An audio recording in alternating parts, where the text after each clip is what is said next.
अध्याय 8 कन्याकुमारी की यात्रा, एक वैदिक अनुभव। कन्याकुमारी भारत के अंतिम छोर में समीप स्थित महत्वपूर्ण स्थल है। आज हिम संस्कृति दल के सदस्य बच्चे यहाँ स्वामी विवेकानंद रॉक मेमोरियल देखने पहुँचे हैं। समुद्र के बीच चट्टानों पर बना यह मनोरम स्थान देखकर सारे बच्चे रोमांचित हो उठे हैं तथा परस्पर बातचीत कर रहे हैं। विवेक। महापुरुष स्वामी विवेकानंद ने हमारी संस्कृति की श्रेष्ठता न केवल देश अपितु विदेशों में भी सिद्ध की थी। आज हमें उनके इस पावन धाम पर उनकी शिक्षाएं लेने का अवसर मिला है। क्या तुमने स्वामी विवेकानंद का पुस्तकालय देखा? श्याम। हाँ, यह बहुत ही मनोरम तथा ज्ञानप्रद है। उनके चित्रों वाला संग्रहालय तथा लोगों के ठहरने के लिए सैकड़ों कमरों वाला भवन मुझे बड़ा आकर्षक लगा। मुझे तो पता चला है कि कन्याकुमारी का सूर्योदय दृश्य पूरे विश्व में अनोखा है। बलवीर। अरे बच्चों, बातचीत ही करते रहोगे या रॉक मेमोरियल भी चलेंगे? चलो कश्ती में बैठ जाते हैं तथा वहां पहुंचकर सूर्योदय तथा मंत्रोच्चारण का आनंद लेते हैं। सब बच्चे अपने दल के प्रभारी बलवीर सिंह के साथ स्वामी विवेकानंद रॉक मेमोरियल में पहुंच जाते हैं। निकिता। गुरुजी, हम वहां चलते हैं। उस कोने में मधुर सी आवाजें आ रही हैं। बलबीर।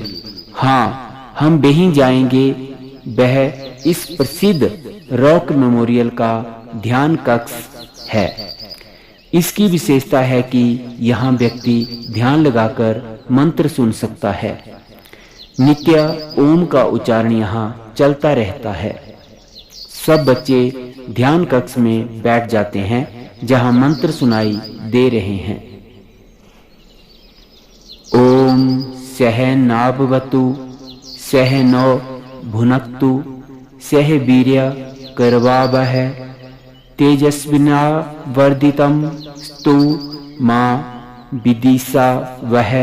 ओम शांति शांति शांति। इस मंत्र की व्याख्या ध्यान कक्ष में बैठे महर्षि कर रहे हैं। इसका भाव है कि हम इकट्ठे बैठें, इकट्ठे बैठकर खाएं, इकट्ठे श्रम करें, हम सब तेजस्वी होकर जिएं, अध्ययन करें तथा किसी से भी द्वेष ना करें। चारों ओर शांति हो, शांति हो, शांति हो, इस प्रकार की भावना करनी चाहिए। बलवीर। बच्चों, आंखें बंद रखो व ध्यान से अगला मंत्र भी सुनो। ओम पूर्णमदः पूर्णमिदं पूर्णात् पूर्णमुदच्यते पूर्णस्य पूर्णमादाय पूर्णमेवावशिष्यते।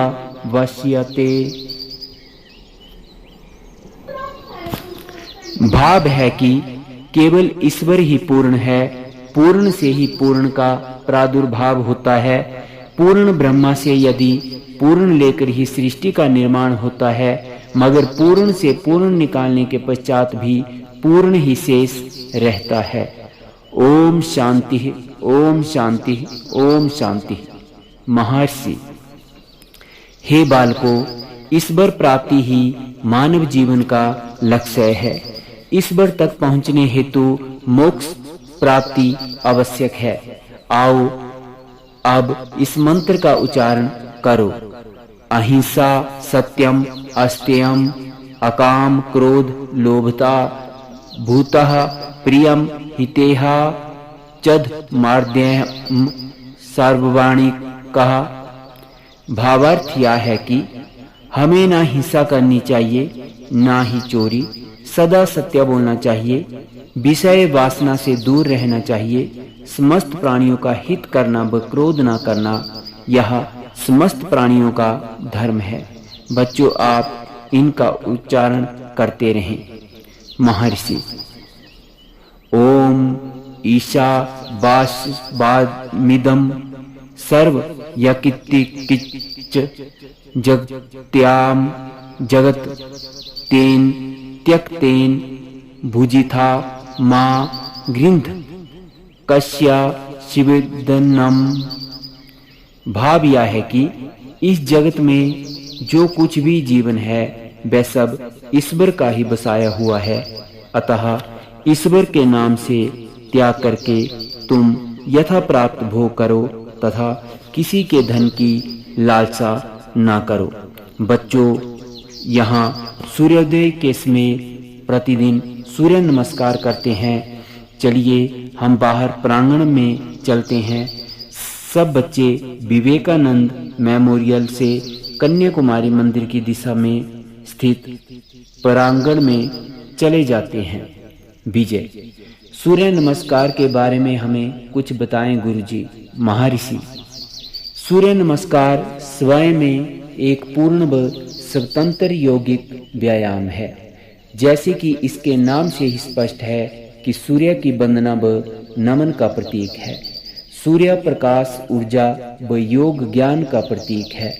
सूर्य जिस प्रकार अंधकार का विनाश करता है, उसी प्रकार सूर्य नमस्कार हमारे शरीर व मन से मल का नाश करता है। सूर्य नमस्कार की स्थितियां 12 महीनों के सांकेतिक चिन्हों का प्रतिनिधित्व करती हैं।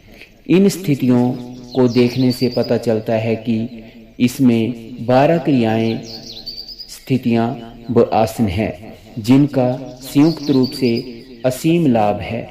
यौगिक क्रिया सूर्य नमस्कार को मंत्रोच्चारण सहित करना और लाभकारी है। इस क्रिया में आसन, प्राणायाम एवं क्रियाओं के समस्त लाभ मिलते हैं। आओ सूर्य नमस्कार करें। सर्वप्रथम भूमि पर सीधे खड़े हों, अपनी एड़ियां व पंजे मिलाएं, दोनों हाथों को जोड़कर इन्हें वक्षस्थल के सामने रखें। अब सूर्य देव पर ध्यान केंद्रित करें। द्वितीय स्थिति में दोनों को पीछे की ओर ले जाएं। अब शरीर को पीछे की ओर झुकाएं तथा अर्धचंद्रासन स्थिति में आएं। तीसरी स्थिति में शरीर को आगे झुकाएं तथा हाथों से पैरों को स्पर्श करें। अब पाद हस्तासन की स्थिति में आएं। चौथी स्थिति, बाएं पैर को पीछे ले जाएं व दाएं पैर को मोड़ते हुए सीना ताने। पांचवी स्थिति में दोनों पैरों पर शरीर का भार रखते हुए कमर से ऊपरी भाग को पीछे की ओर झुकाएं। कुछ देर इस स्थिति में रुककर पूर्व स्थिति में वापस आएं। अब दूसरे पैर से यही क्रिया दोहराएं। छठी स्थिति में दोनों पैरों को पीछे ले जाकर पीठ वाला भाग ऊपर उठाएं व सिर को पैरों की ओर मोड़ें। सातवीं स्थिति में भूमि की ओर झुकें तथा हाथों व पैरों के ऊपर शरीर का भार रखते हुए नाभि वाला भाग भूमि से थोड़ा ऊंचा रखें। अब आठवीं स्थिति में गर्दन व छाती को ऊपर की ओर उठाएं तथा भुजंगासन की स्थिति में आ जाएं। नौवीं स्थिति में अब शरीर को वापस ले जाएं तथा दोनों हाथों व पैरों पर शरीर का भार केंद्रित करते हुए पीठ वाले भाग को ऊपर रखें। यह स्थिति छठी अवस्था की भांति होगी। 10वीं स्थिति में दोनों पैरों को दोनों भुजाओं के मध्य तीसरी अवस्था की भांति लाएं। 11वीं स्थिति में शरीर को ऊपर उठाते हुए अर्धचंद्रासन की स्थिति में दूसरी अवस्था की भांति आए। 12वीं स्थिति में शरीर को सीधा करते हुए प्रणाम की अवस्था में प्रथम स्थिति की भांति आए। मगर बच्चों ध्यान रहे, पीठ दर्द या हार्निया के रोगी या उच्च रक्तचाप व हृदय रोगी यह क्रिया ना करें तथा इसके करने के बाद सब आसन की स्थिति में आ जाएं। विवेक, महर्षि जी, सूर्य नमस्कार के क्या क्या लाभ हैं?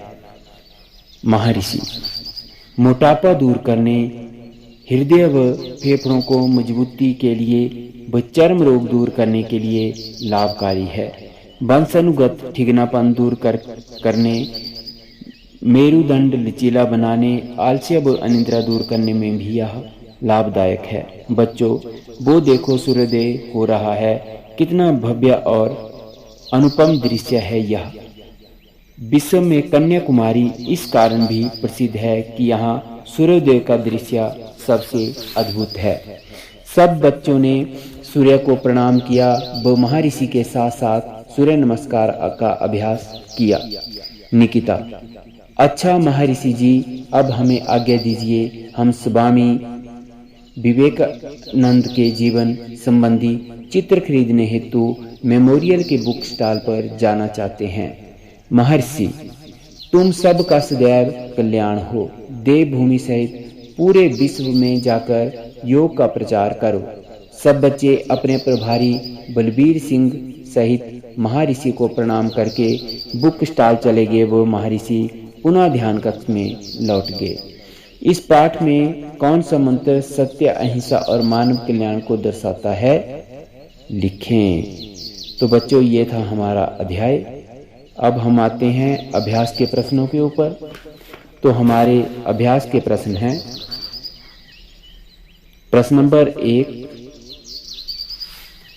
हमारे अभ्यास के प्रश्नों में प्रश्न नंबर 1 है कि कन्याकुमारी में बच्चों ने क्या देखा?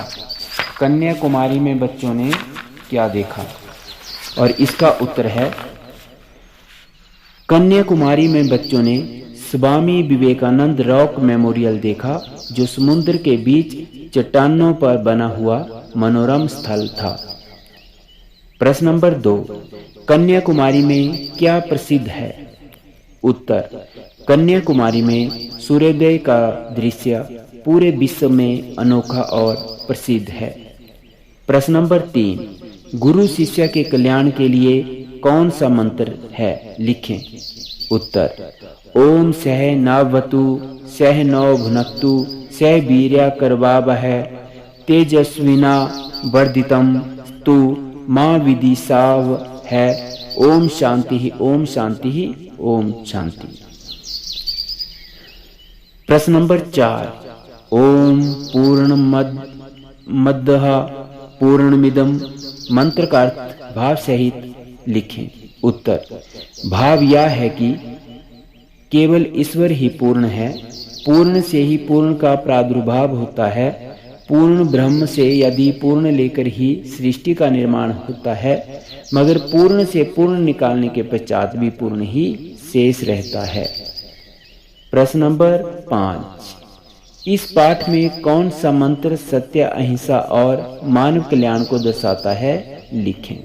उत्तर: अहिंसा सत्यम अस्तेयम अकाम क्रोध लोभता भूतः प्रियम हितेहा चर्ध याध्यम सार्ववाणिकः। प्रश्न नंबर 6। इस पाठ में वर्णित श्लोक ओम ईसा वासव मिद के अनुसार हमें संसार में कैसे रहना चाहिए? उत्तर: इस संसार में हमें ईश्वर के नाम से त्याग करके तथा प्राप्त भोग करना चाहिए तथा किसी के धन की लालसा नहीं करनी चाहिए। प्रश्न नंबर 7। सूर्य नमस्कार की कितनी स्थितियां होती हैं? सूर्य नमस्कार के लाभ लिखें। उत्तर: सूर्य नमस्कार की 12 स्थितियां होती हैं। सूर्य नमस्कार से मोटापा दूर होता है, हृदय और फेफड़े मजबूत होते हैं, चर्म रोग दूर होते हैं तथा वंशानुगत ठिगनापन दूर होता है। सूर्य नमस्कार मेरुदंड लचीला बनाने, आलस्य और अनिद्रा दूर करने में भी लाभदायक है। अध्याय 8। कन्याकुमारी की यात्रा, एक वैदिक अनुभव। कन्याकुमारी भारत के अंतिम छोर में समीप स्थित महत्वपूर्ण स्थल है। आज हिम संस्कृति दल के सदस्य बच्चे यहाँ स्वामी विवेकानंद रॉक मेमोरियल देखने पहुँचे हैं। समुद्र के बीच चट्टानों पर बना यह मनोरम स्थान देखकर सारे बच्चे रोमांचित हो उठे हैं।